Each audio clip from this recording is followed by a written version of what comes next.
Well, blessed Thursday as we come with your daily encouragement. And I just want to say a big thank you to all of you for the encouragement you've given our family in the past 24 hours. I have no more news to report on my mother, but I would just say thank you for the prayers for her surgery, and it's considered successful. That's all I know so far at this taping, but I just want to say thank you for lifting us up in prayer, giving us the example of what life is together. And so, from this different location, we find ourselves beneath the cross of Jesus. And that's what Dietrich Bonhoeffer talks about in his devotion or his section for today. We are at the bottom of page 118, and we'll be going through about the middle of page 119.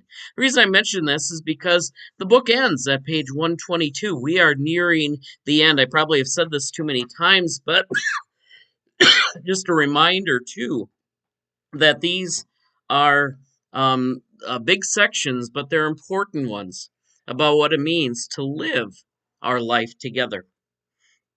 And so it says, it is not experience of life, but the experience of the cross that makes us one worthy hearer of confessions.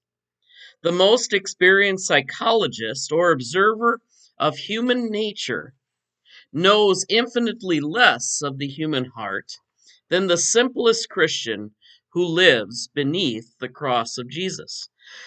Excuse me.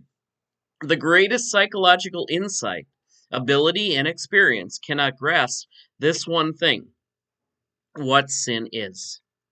Worldly wisdom knows what distress and weakness and failure are, but it does not know the godlessness of men.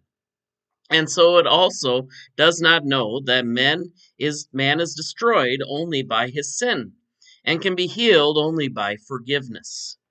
Only the Christian knows this. In the presence of a psychiatrist, I can only be a sick man. In the presence of a Christian brother or sister, I can dare to be a sinner. The psychiatrist must first search my heart, and yet he never plumbs its ultimate depths. The Christian brother knows when I come to him. Here is a sinner like myself, a godless man who wants to confess and yearns for God's forgiveness. The psychiatrist views me as if there were no God. The brother views me as I am before the judging and merciful God in the cross of Jesus Christ. It is not lack of psychological knowledge, but lack of love for the crucified Jesus Christ that makes us a poor and inefficient in our sibling, brother, and sisterly confession. Now, isn't that interesting? We know that Jesus understands us because he became human. And I think Hebrews starts to mess with this a little bit and asks the question: Jesus knows our every weakness, but did not sin. And that is because he knew suffering. Obviously, we can try to empathize with other people. In fact, that is what we usually view as a good characteristic of either a pastor or counselor or someone who is in that helping art. Sometimes we've often said that 60, if not 90% of the cure is just to have the sympathetic and emphatic ear that understands a little bit of what a person goes through. Now let's scale back a little bit on that. We can't walk in everyone's shoes, but we can at least try to. I think there was a period of time, especially in the early ages of science, where people would talk about your scientific how should I say, your scientific distance that we're supposed to have in order to get some accurate information. Now, sometimes people have interpreted this also as being a non anxious presence, and I don't think that that is the proper use of that term. We can walk with people, and sometimes we can experience some of the fears of people, But to be a non anxious presence does not mean that you stand at a distance and try not to understand somebody. Beneath the cross of Jesus, we are called to understand sin. Beneath the cross of Jesus, we are to understand our own need for God. And it is in that sympathetic nature that we can hear other people's confession. I'll tell you one thing, before I was ordained, I had a very serious surgery. In fact, it was one of my only surgeries. And I'll never forget my pastoral supervisor who came to talk with me. And he asked me if I had had many surgeries. And I said, no, this was the first one.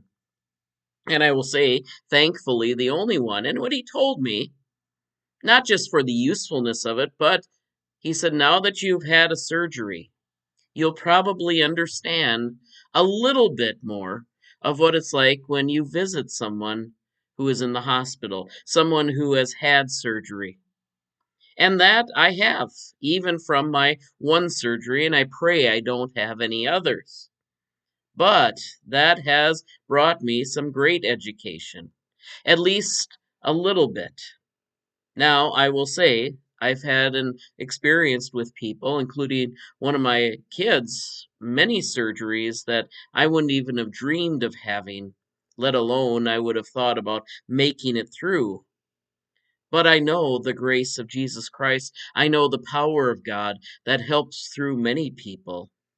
And part of what I'm called to do as a person who not only hears confession but stands by people is at least attempt to walk with people as close as I can. No, I cannot take their place, but I can at least try to walk with them beneath the cross of Jesus. Walk with them beneath the suffering of Jesus. Walk with them through the trials and tribulations of life. Paul says, laugh with those who laugh, rejoice with those who rejoice, but weep with those who weep. We can try to do that, and it is not perfect. But that is what God calls us to do if we are to experience not the cross alone, but the cross together. God bless you today. We trust that these continue to be words of encouragement. Take care. God bless. We'll see you tomorrow.